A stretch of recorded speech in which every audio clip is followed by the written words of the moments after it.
선물인데 사실 선물 옵션 이런 거에 폐가문신의 원인이 있었다고 저는 들었거든요. 근데 그 이유가 있는 거예요. 지금까지 말씀해 주신 걸 들었을 때는 우리가 지금 보고 있는 선물 붙어 있는 것들 가지고는 망할 수 없거든요. 왜 그렇게 옛날에 많이 망한 거예요?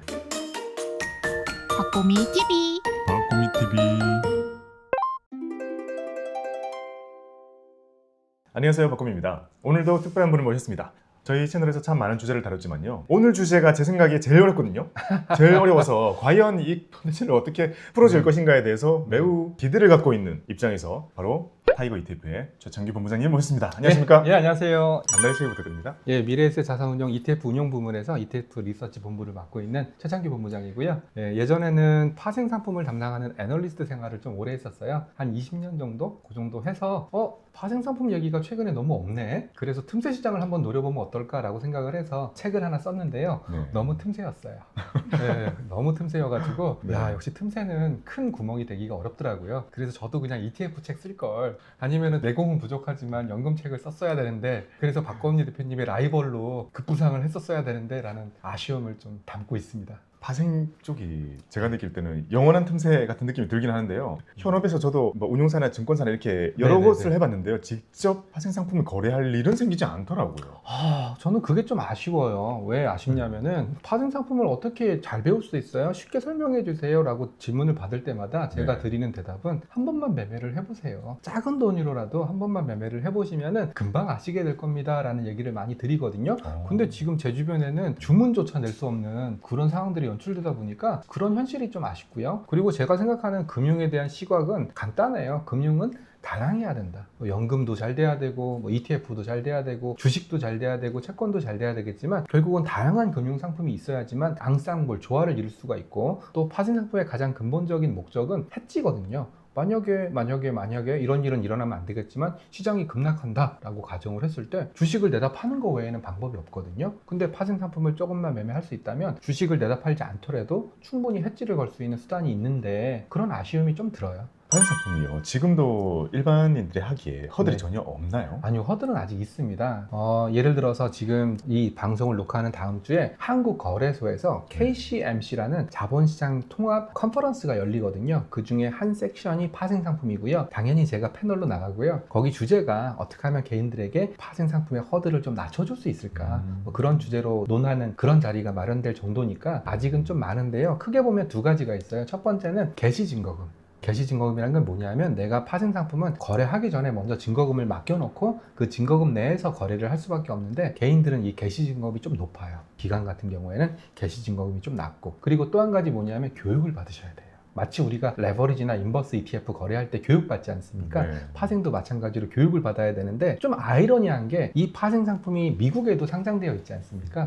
미국에 있는 파생 상품을 거래할 때는 교육을 따로 받지는 않습니다. 마치 이런 거죠. 한국에 있는 레버리지 ETF를 매매할 때는 교육을 받지만 미국에 상장되어 있는 3배짜리 ETF 거래할 때 교육 받으시나요? 그냥 주문 나. 그냥 주문 나가죠. 그러다 보니까 이제 한국에서는 오히려 파생 상품 그러면은 국내 상장되어 있는 파생 상품이 아니라 해외 상장되어 있는 파생 상품, 그리고 같은 ETF라고 하더라도 해외 상장되어 있는 레버리지 3배짜리, 영국에 상장되어 있는 5배짜리, 이런 것들까지 매매를 많이 하셔서 저는 그것도 많이 속상해요. 차라리 이런 말씀을 많이 드리거든요. 한화 이글스의 유현진 선수가 KBO 한화 이글스에서 엄청 열심히 단련을 했더니 메이저리그 가서도 잘하지 않습니까? 마찬가지로 한국에 있는 파생 상품을 통해서 어느 정도 단련이 되고, 그리고 그 단련된 스킬이나 기술을 바탕으로 해외에 있는 파생 상품을 매매한다면 좀 더 손실 확률이 적을 텐데 라는 아쉬움이 좀 많이 들죠. 그러면 허들이 생기고 이런 환경 때문에요, 우리나라의, 그러니까 국내의 파생 시장은 많이 좀 쪼그라들었겠네요? 엄청나게 쪼그라들었어요. 우리가 잘 모르시겠지만 2011년에 미국 신용등급이 하향됐었거든요. 그때가 파생 시장의 전성기였어요. 세계 최고였잖아요. 세계 최고였죠. 근데 물론 세계 최고가 좋은 면도 있을 수 있겠지만, 또 그걸 바라보는 시선에서는 너무 과열이다 이렇게 생각을 하셨었고, 그때 이후로는 계속 규제 일변도로 갔고요. 그러다 보니까 이제 한국 파생 시장이 어느덧 세계 탑권에서 한 중진권 정도로 떨어졌고 최근에 어느 나라가 뜨고 있는지 아세요? 아니요, 전혀 모르겠는데요. 인도. 네, 인도 이런 나라 파생 시장이 엄청나게 뜨겁대요. 근데 또 저는 이런 말씀도 드리거든요. 금융시장이라는 것은 네. 주식만 또는 채권만 전통자산만 발전해서는 안 돼요. 다양한 파생 상품도 발전하고 그 파생 상품을 결합한 구조화 금융상품이라고 불리우는데 그런 시장도 발전해야 그 나라의 전체적인 금융시장이 탄탄해지거든요. 네. 우리나라 같은 경우에는 너무 한쪽에 쏠렸죠. 주식이나 채권 이런 쪽으로 좀 많이 쏠리다 보니까 더 다양한 상품들이 있는데도 불구하고 한국에서는 좀 소개하기도 어렵고 세일즈하기도 어렵고 그런 게 현실이 된 거죠. 맞아요. 저도 파생에 대한 인식이 계속 안 좋게 되는 이유가 몇 개가 있었잖아요. 그 중에 또 ELS가 가끔씩 터질 때마다 그렇죠. 이게 파생 상품이라서 나쁜 거야.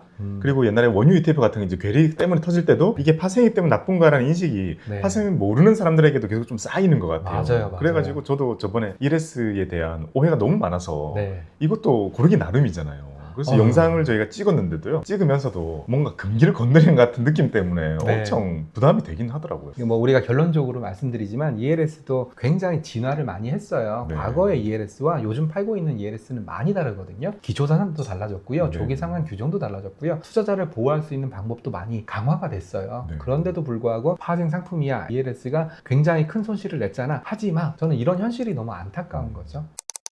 그래서 이제 저는 그런 생각을 해봤습니다. 오늘 오실 때 파생에 대해서 무엇을 말씀해 주시는 게 좋을까 고민을 많이 하면서요. 네. 제가 느낄 때는 딱 이런 그림이었습니다. 2010년대 말씀 주신 네. 초반쯤에 제가 네. 이제 증권사 입사할 때 즈음이거든요. 그때는 제가 증권회사 들어갔는데 주변에 있는 사람들이 다 저보고요. 네. 주식도 제대로 배우지 않았는데 네. 선물옵션 하지 마렴이란 네. 말을 너무 많이 하시는 거예요. 네, 네. 오히려 그때는 주식하지 마라는 말이 없을 만큼 선물옵션에 대한 얘기를 많이 해주시는 거예요. 네, 그래서 네. 아 이건 되게 위험한 건가 보다. 네. 그래서 그때 선물옵션이라는 뭔가 붐이 있었던 것 같은데 네. 지금의 시청자분들은 아마 거기에 대해서는 모르실 것 같고 알 필요도 사실 없을 것 같다는 생각이 들어요. 네. 그러다가 이제 ELSA 시대가 왔고 그 다음으로 제가 느낄 때 파생을 접하는 게요. 주로 이제 요즘에는 ETF에서 많이 보게 되는 것 같아요. ETF가 커지고 나니까 사실 진짜 ETF에 날개를 달아주는 요소들 중에 파생이 많이 사용이 되잖아요. 그렇죠. 요즘에는 이제 커버드 콜 난리가 나서 지금 우리 구독자분들이 가장 궁금해할 만한 네. 파생에 대한 이야기들은 여기가 좀 메인이 될 것 같습니다. 알겠습니다. ETF에 들어가 있는 파생 상품 중심으로 제가 한번 간단하게 설명을 드려볼게요. 그러면 혹시 뭐 댓글 교수님 강의 듣는 것 같아 이런 건 안 나오겠죠? 네. 알겠습니다.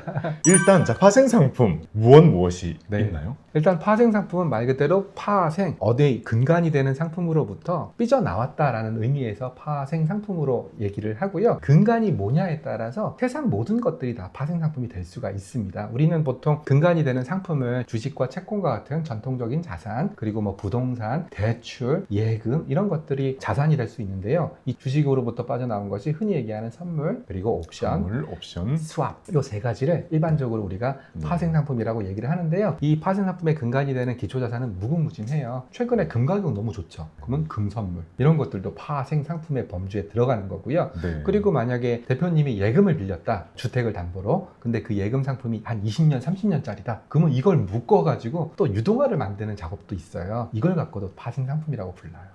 그러니까 우리가 생각할 수 있는 모든 세상 만사는 다 파생 상품이 될 수가 있다. 이렇게 좀 말씀드릴 수 있고요. 여러분들이 흔히 접하는 상품은 레버리지 ETF에 들어가 있는 선물, 커버드 콜 ETF에 들어가 있는 옵션, 그리고 우리가 합성 ETF라는 게 있거든요. 네. 합성 ETF라는 건 뭐냐면 옛날만 하더라도 중국 주식을 우리가 직접 매매를 못 했잖아요. 네. 중국 주식을 이미 들고 있는 박고미 대표님한테 대표님 중국 주식 좀 들고 있죠? 저랑 계약 맺어요. 수익률만 주고받는 계약 맺고요. 대표님이 주식은 갖고 계세요. 대신에 저한테는 그 주식에서 발생하는 수익이 나면 저한테 수익을 주시고요. 손실이 나면 제가 돌려드릴게요. 이게 스왑.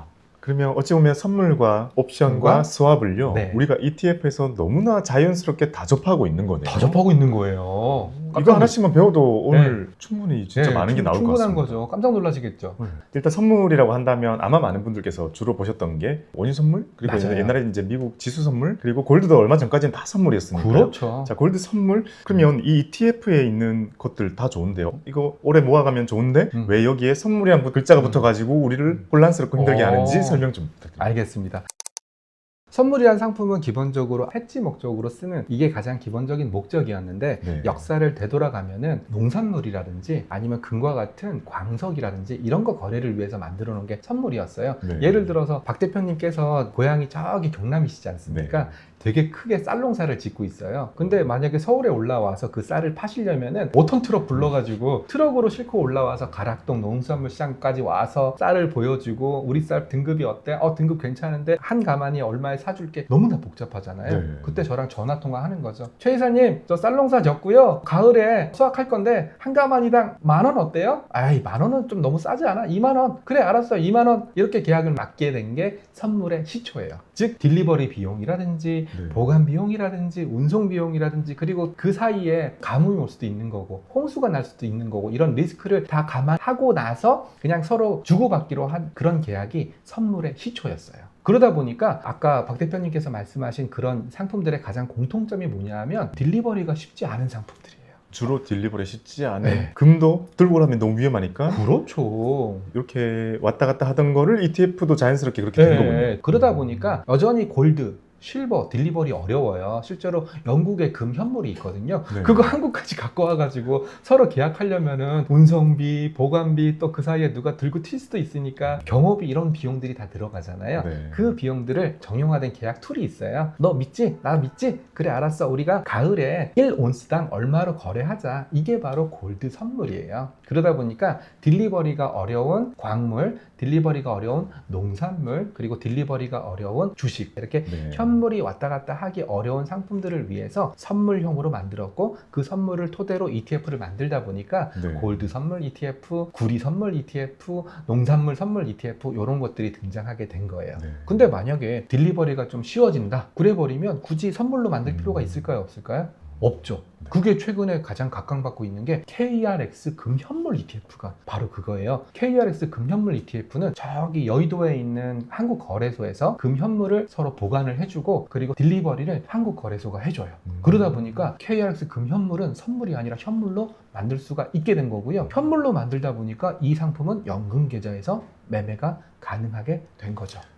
국제금 가지고 할 때는 선물로 하다가 이제 네. 우리나라에서 다 해준다고 해서 네. 이제 현물 거래가 맞습니다. 쉬워진 거네요. 그러면요. 네, 타이거의 구리 현물 있잖아요. 네, 구리 현물 있습니다. 그럼 이 현물이면요. 네. 우리가 돈을 넣어서 현물 ETF를 샀습니다. 그러면 그 돈으로 구리를 사오나요? 맞습니다. 제가 알기로는 부산에 있는 창고에 구리를 보관하는 걸로 알고 있고요. 방금 말씀드린 KRX 금현물도 예탁결제원 지하 창고에 금현물이 보관되어 있는 걸로 알고 있어요. 와, 요즘 많이 사시던데 거기 엄청 많이 들어있겠네요. 근데 또 금이라는 게요. 네. 우리가 골드바 사보셨죠? 한 돈짜리. 요만큼밖에 안 되지 않습니까? 그냥 아. 방 하나 아직 채울 정도는 아니라고 얘기를 하더라고요. 그래서 결론적으로 말씀드리면 선물이라는 상품은 원유 아니면 농산물, 현물로 왔다 갔다 하기 어려운 상품들을 일종의 계약 관계를 이용해서 이 계약 관계는 서로 간의 신뢰, 즉 크레딧이 되게 중요하거든요. 크레딧이 확보된 투자자 간의 거래를 할 수 있는 게 선물 계약이다. 그러면 여기서 이제 또 한 가지 많이 질문 받는 게 그러면 비트코인도 현물로 만들 수 있어요? 그거는 거의 임박되지 않았나요? 임박됐는데 이제 문제는 제가 계속 말씀드리고 있는 게 현물을 주고받고 하는 것을 신뢰가 없네요. 맞습니다. 역시 하나 말씀하시니까 한 10가지를 아시는 것 같은데요. 왜냐하면 보통은 이런 딜리버리는 금융기관이 해요. 네. 금융기관이라는 것은 고객의 자산을 모아주고 안전하게 지키는 역할을 하다 보니까 그런 신뢰관계가 어느 정도 확보된 투자 주체가 금융기관이지 않습니까? 네. 근데 제가 확인해 본 바로는 이런 비트코인 같은 경우에는 금융기관은 참여를 안 했으면 좋겠다. 이런 뉘앙스를 받고 있어요. 아무래도 비트코인도 금융기관에서 하게 되면 금융기관의 역할이 너무나 커지기 때문에 그리고 또 비트코인은 아직까지 금융자산인지 대체자산인지 실물자산인지 아직까지 명확하게 된 경우가 없지 않습니까? 네. 그러다 보니까 비트코인은 일단 금융기관 너희들은 하지 말고 비금융기관이 해라 이렇게 진행이 되고 있거든요. 그러다 보니까 이 비트코인 현물을 누군가 갖고 있어야 되는데 누가 갖고 있을래? 만약에 미국에 있는 비트코인 거래소 FTX처럼 파산하면 어떻게 해? 투자자는 어떻게 보호하지? 이 문제가 좀 커요. 그러면요, 뭔가 원자재처럼요. 네. 뭔가 우리가 다루기 어렵고 정말 가서 사오는 것보다 당연히 선물로 하는 게 유리하겠지라고 생각할 수 있는 많은 것들이 선물 ETF로 되어 있는 거는 네. 약간 이해가 되는데요. 네. 불과 우리가 얼마 전까지 사실상 미국 지수들도 전부 다 선물로 되어 있었잖아요. 네. 혹시 그 이유는 뭐예요? S&P 500의 예를 들어드릴게요. 네. 500개 종목이거든요. 네. 500개 종목을 매매하는 데 있어서 불편함과 한 개 선물을 매매하면서 발생할 수 있는 불편함 어떤 게 더 클까요? 당연히 500개가 훨씬 더 크겠죠. 네. 그런데다가 이제 미국 같은 경우에는 기업 분할이라든지 자사주 매입이라든지 이벤트들이 너무 많아요. 500개를 다 전화 오겠네요. 맞아요. 막 가지고 있는 유상증자 받으셔야 돼요. 네. 청약하실 건가요? 네. 근데 지수로 사면 다 해결되는 거죠. 네, 대신에 선물은 그런 비용들이 녹아져 있으니까 당연히 현물보다 비용이 좀 더 비싸겠죠. 이걸 갖고 저희는 무슨 무슨 리스크라고 부르냐면 베이시스 리스크라고 불러요. 네. 그래서 선물 상품은 장기간 투자할 경우에는 이 베이시스 리스크만큼 계속 비용이 발생하거든요. 네. 그래서 장기간 투자하기에는 선물형 상품은 적합하지 않다라는 얘기가 여기서 나온 거예요. 그렇지만 운용하는 입장에서는 너무나 편하겠죠. S&P 500 선물 한 계약 매매하는 거랑 S&P 500에 구성하고 있는 500개 종목을 다 한꺼번에 매매하는 거는 하늘과 땅 차이거든요. 그러다 보니까 말씀하신 것처럼 과거의 S&P 500은 대부분 다 선물형, 근데 지금의 S&P 500은 대부분 다 현물형. 왜? 현물형이 돼야지만 연금 계좌에서 투자가 가능하니까요. 그러면요, 선물과 현물에 대한 공부를 좀 하다 보면 궁금해지는 부분은요. 네. S&P 500이 500개를 다 담는 현물형 ETF, 뭔가 피곤하겠지만 네. 그래도 다 온전하게 챙겨갈 수는 있잖아요. 네. 근데 선물을 우리가 담게 되면요, 네. 어차피 일부의 금액으로 선물을 사면 전체를 담고 있는 효과를 낼 수가 있잖아요. 네, 그렇습니다. 그러니까 나머지 가지고 네. 안전한 단기 채권을 운용하거나 해가지고 이익을 추구하는 걸로 알고 있는데요. 네. 그럼 이 방법도 현물보다 유리해 보이기도 하거든요. 금리가 높을 때는 유리한 건 맞아요. 실제로 제가 분석해서 말씀드릴게요. 선물은 말씀하신 대로 증거금 제도를 쓰고 있기 때문에 네. 선물 한 계약을 매수하기 위해서는 한 계약에 들어가는 돈이 다 필요한 게 아니라 상품마다 조금씩 틀리지만 코스피 200 선물 같은 경우에는 10% 정도 증거금만 있으면 돼요. 우리가 아파트 거래하는 거 비슷하네요. 맞아요. 계약- 그래서 우리가 소위 파생을 프리미엄 피, 너 피 주고 샀지? 라고 할 때 그 프리미엄의 피가 거기서 나온 거예요. 그리고 나머지 90%는 말씀하신 대로 은행에 넣어놓고 네. 이자를 받아라. 그래서 선물 이론가를 계산할 때는 코스피 200 가격 더하기 그 해당되는 기간 동안의 CD 금리. 그래서 말씀하신 내용이 실제로 네. 이론가에는 반영이 되어 있고요. 현물을 보유할 때는 뭘 받을 수 있죠? 배당 받- 맞아요. 그래서 현물을 받을 때는 배당. 그러니까 선물형과 현물형을 구분할 때는 지금 고금리니까 이자가 뭐 한 10% 돼. 그러면 선물형이 무조건 유리해요. 근데 요즘 뭐 10% 이자 주는 나라는 없으니까 네. 지금은 미국도 금리를 낮추고 있고 한국도 금리를 낮추고 있으니까 지금은 선물형보다는 오히려 배당을 받을 수 있는 현물형이 약간 더 유리하고, 그리고 또 이 방송을 보시는 분들이 대부분 연금 투자자분일 테니까 네. 선물형은 고려 안 하셔도 돼요. 이제 선물은 거의 차트에서 없어졌어요. 그러니까 네. 상위 차트에서 없어져 가는 거는 그만큼 시대를 반영하고 있는 거예요. 그렇죠, 그렇죠. 우리는 현물 ETF를 네. 활용해 주시면 되고, 아직 다루기 어려운 기금속이나 실물 같은 것들은 우리가 네. 선물 붙어 있어도 너무 두려워하지는 말자라고 네. 생각하면 되겠네요. 네, 근데 또 최근에 이제 선물형과 현물형을 볼 때는 어떤 걸 보셔야 되냐면 방금 금도 말씀하셨던 것처럼 국제 금 가격 대비해서 네. 한국 금 가격이 비싸요. 그것마저 프리미엄이 예, 프리미엄이 있는 생겼어요. 거군요. 근데 금 현물 같은 경우에는 귀금속 하시는 분들도 매매를 하세요.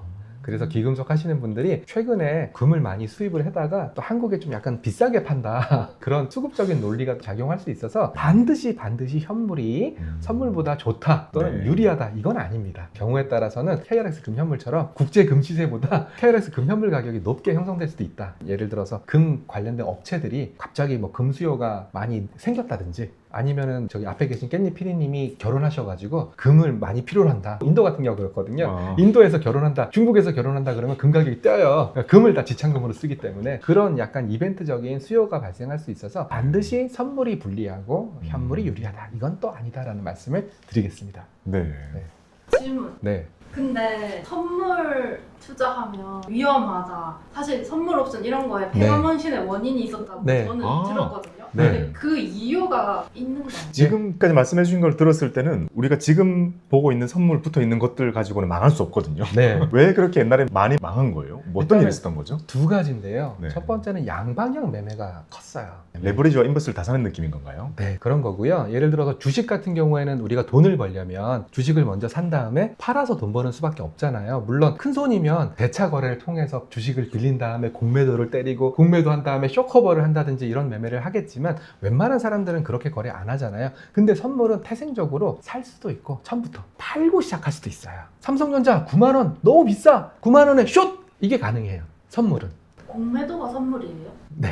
이렇게 예시를 들어볼게요. 만약에 아이패드를 100만 원 주고 샀어요. 50에 팔아야지. 안 팔리면 그냥 쓰면 되잖아요. 근데 마치 안 갖고 있는 아이패드를 일단 100만 원에 팝니다. 당근마켓에 네. 글을 올려놓고 구하러 다니는 느낌인 거예요. 못 네. 가면 터지는 거죠. 이게 가능하다라는 게 선물의 가장 큰 장점이다, 단점이 될 수 있는 거예요. 그래서 만약에 삼성전자 예를 들어드리면 9만 원 너무 비싼데? 그럼 방금 말씀하셨던 것처럼 삼성전자 선물을 9만 원에 먼저 매도를 쳐넣는 거예요. 그리고 나서 삼성전자 주가가 8만 원까지 떨어지면 다시 매수를 해서 그 포지션을 없앨 수 있어요. 옛날에는 한국 시장이 박스권이었기 때문에 어느 정도 올라가면 숏, 어느 정도 떨어지면 롱, 이런 박스권 매매가 거의 일반적이었기 때문에 선물을 그런 목적으로 많이 사용을 했던 거였죠. 또 그런 것도 있지 않았나요? 선물은 어쨌든 일부 증거금 가지고 할 수 네. 있으니까 예를 들면 1억 있으면 1억으로 주식을 사는 게 아니라 1억 원 갖고 1,000만 원짜리 네. 선물 거래를 10개 사면 1억 그렇죠. 원이니까 그렇죠. 내 거래는 10억 원치를 거래는 거잖아요. 네, 그렇죠. 그러니까 결국은 방향성 리스크가 양방향으로 노출되어 있다는 게 첫 번째 폐가망신의 원인이었고 네. 방금 말씀하신 것처럼 선물 한 계약이 지금 금액으로 따지면 1억이 좀 넘거든요. 네. 근데 1,000만 원이면 그 1억에 해당되는 선물 포지션을 가질 수가 있어요.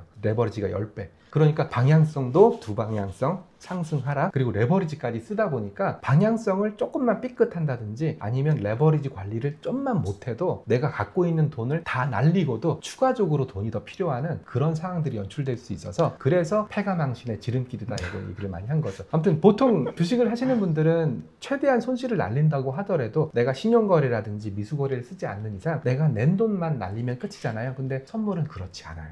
약간 이렇게 생각하면 될까요? 만약에 부동산을 생각해보면요. 네. 부동산을 사기 위해서 열심히 이렇게 돈을 모아서 아파트를 보고 계약금을 10% 내요. 그리고 중도금을 열심히 갚으며 이렇게 하나를 매수하면 이게 주식 투자 입장이라면 약간 선물 옵션 방금 1, 2번을 다 쓰는 사람 이런 입장일 것 같은데요. 예를 들면 1억으로 아파트 계약을 하면 10%만 내잖아요. 어떤 거는 오른다 어떤 건 떨어진다 계약 막 해놓고 그 계약들 이만큼 가져와가지고 다른 사람이랑 이걸 막 사고 팔고 이거 좀 있으면 아파트 들어오는 건데 네가 얼마에 살래? 이거 떨어질 건데 얼마에 팔래? 막 하고 다니는 느낌이 정확해요. 그걸 전문 용어로는 우리가 피 주고 샀다, 피 주고 팔았다. 그 피가 프리미엄이고요. 그 프리미엄이라는 것은 기본적으로 전체 계약을 계약하는 데 들어가는 증거금을 프리미엄이라고 부르는 거죠. 근데 여기서 한 가지만 더 볼게요. 만약에 피 1,000만 원 주고 사셨는데 그 아파트가 10억짜리 아파트였는데 그 아파트가 11억 될 수 있잖아요. 그러면 1억만큼 번 거잖아요. 그러면 저는 그 사람한테 1억 받고 팔아버리면 나 돈 얼마 들어갔죠? 1,000만 원 들어갔죠. 근데 나는 수익이 얼마 생겼죠? 1억 생겼죠. 10배씩 있는 거죠. 이게 바로 선물 계약이에요. 1000% 수익 아무렇지 네. 않게. 그러니까 10억을 주고 사서 11억이 되면 이제 10% 이익인 거잖아요. 네. 근데 10억 원짜리 아파트를 계약만 사가지고 그만큼 오른 채로 팔면 1000%막 이렇게. 네, 이게 바로 선물 계약의 가장 기본적인 레버리지 기능이라고 보시면 돼요. 이걸 갖고 이제 사람들은 너무 투기적이지 않냐? 너무 과도한 거 아니야? 이렇게 생각할 수 있겠지만 솔직히 말씀드리면 결국은 이 프리미엄 시장이라는 게 있음으로 인해서 아파트 거래 전체가 활성화될 수가 있는 거잖아요. 만약에 너 아파트 살려면 10억 다 있어야 돼. 10억 다 들고 오지 않으면 아파트 안 줄게 라고 하는 시장과 1,000만 원 계약금만 갖고 아파트 자유롭게 거래하세요 라고 했을 때 어떤 아파트가 거래가 더 잘 될까요? 당연히 계약금만 넣고 거래할 수 있게 하면 아파트 자체가 거래가 잘 되게 되고 아파트 자체가 거래가 잘 되게 되면 또 다양한 파생 거래가 일어날 수가 있거든요. 근데 만약에 전체 계약금 10억 원 다 들고 오지 않으면 아파트 안 팔 거야! 그러면 아예 아파트가 거래가 안 될 수밖에 없고 아파트가 거래 안 되면 아무리 좋은 아파트라고 하더라도 거래가 안 되는 아파트는 글쎄요 굉장히 좀 심각한 문제가 발생할 수 있겠죠. 그래서 선물이라는 상품은 기본적으로 이게 나쁘다, 좋다 이런 걸 떠나서 이 기초자산의 거래를 활성화시키는 목적을 갖고 있는 거예요. 이게 선물에 가지고 있는 또 오해인 것 같아요. 결국 나쁜 거는 그걸 쓰는 사람인데 쓰는 사람이죠. 이걸 나쁘게 본다는 거죠. 네. 오늘 배웠던 것처럼 이 자체가 시장에 주는 긍정적인 효과나 이런 면도 아주 많은 거죠. 그리고 또 이제 선물 상품이 없어버리면 네. 만약에 우리가 계속 얘기하고 있는 딜리버리가 힘든 그런 류의 상품들은 거래를 못하죠. 그래서 옛날에 뭐 우스갯소리로 원유 선물을 계약을 했더니 만기가 됐을 때 원유를 갖다 줬더라 뭐 이런 아름다운 일화들도 좀 있었어요 과거에는. 결국은 선물이라는 것은 직구가 아니라 변화구라고 생각하시면 돼요. 이걸 통해서 반드시 뭐 삼지를 잡아야지 그런 거라기보다는 변화구를 던져서 땅볼을 유도한다든지 아니면은 헛스윙을 유도한다든지 그런 목적으로 쓰는 게 파생이라고 생각하시면 돼요. 그래서 만약에 그 야구 선수가 직구만 던질 수 있다 그럼 솔직히 그 투수로서의 가치는 별로 없거든요. 그러니까 제 말은 직구도 던져야 되고 변화구도 필요하고 경우에 따라서는 뭐 빈볼도 필요하고 그 빈볼이나 변화구의 역할을 해주고 있는 게 파생 상품 특히 선물이다라고 말씀을 드리는 거죠. 근데 또 궁금한 게 있어요. 아빠가 네. 한동안 증권 방송을 되게 많이 보셨는데 네네네. 뭐 언제 만기일이라면서 네네네. 지켜보고 결정을 할 거라는 거예요. 네네네. 근데 사실 그게 무슨 말인지 이해는 안 됐는데 네. 써주신 책에 네. 둘째 주 목요일 조심하라라는 멘트 해주셨잖아요. 네. 그게 어떤 건지 좀 네. 궁금해요. 이게 또 주식시장에 없는 또 오. 스케줄이라 오. 그거 설명해 주시면 좋을 것 같아요. 네네, 알겠습니다. 제가 파생거래의 세 가지 목적을 투기거래, 차익거래, 해지거래라고 말씀을 드렸고요. 기본적으로 파생이라는 것은 매도가 가능한 상품이다 보니까 해지거래 목적으로 태어났어요. 근데 네. 사람들이 머리가 좋다 보니까 쌀 가격과 쌀 선물 가격이 이상하네? 왜 쌀 가격은 10,000원에 거래되는데 쌀 선물은 12,000원에 거래되지? 그리고 만기가 3월에 있네? 그러면 나는 12,000원에 거래되는 쌀 선물을 매도하고 10,000원에 거래되는 쌀을 산 다음에 만기 때 정산받으면 2,000원만큼 무위험 수익이 발생하겠네? 이게 바로 해지거래예요. 그리고 그 해지 거래가 청산되는 날이 만기일이고요. 그러면 쌀 선물을 매도한 사람 그리고 쌀 현물을 매수한 사람 내가 이 거래를 했으니까 쌀 선물은 만기일이 되면 자동 청산이 돼요. 그럼 나는 뭐가 남았죠? 현물 남았죠. 그럼 이거 들고 있으면 돼요, 안 돼요? 안 되죠. 그래서 이 쌀 현물을 만기일날 팔아버리는 거예요. 받기 전에 팔아버리는 거군요. 그 만기일날 종가에 팔아버리는 거예요. 그럼 네. 나는 이제 포지션이 사라지죠. 그래서 그 정산하는 날이 만기일이에요. 그래서 주식 시장이 변동성이 크다. 맞습니다. 근데 그럼. 이제 제가 단순하게 쌀 선물과 쌀 현물이라고 말씀을 드렸는데 만기일에는 보통 4가지에서 5가지 파생 상품이 만기가 동시에 이루어져요. 1번적으로 대표지수 선물 옵션, 개별지수 선물 옵션 요 4가지 상품이 동시에 만기가 이루어지거든요. 근데 어떤 상품은 어떤 게 고평가, 어떤 게 저평가, 어떤 게 고평가, 어떤 게 저평가 막 섞여 있거든요. 그게 만기 날에는 일단 정산을 하고 끝나니까 난리가 나는 거죠. 그래서 만기를 미국권에서는 위칭데이라고 불렀어요. 위쳐, 마녀. 그러니까 마녀가 빗자루를 타고 이렇게 날아가나요? 이렇게 날아가나요? 그래서 마녀의 날이라고 부르는 거예요. 이거는 파생 상품이 갖고 있는 본질 중에서 차익거래에 해당되는 그 스킨 때문에 발생을 하는 거예요. 그러면 투자를 하는 데 있어서 그걸 고려해야 되는 거예요? 고려해야 됩니다. 특히 그 기초자산 내가 만약에 코스피 200 선물이나 삼성전자 선물처럼 그런 만기 효과가 많이 일어날 수 있는 그런 류의 상품을 들고 있다면 만기일날 변곡이 굉장히 크게 일어날 수 있습니다.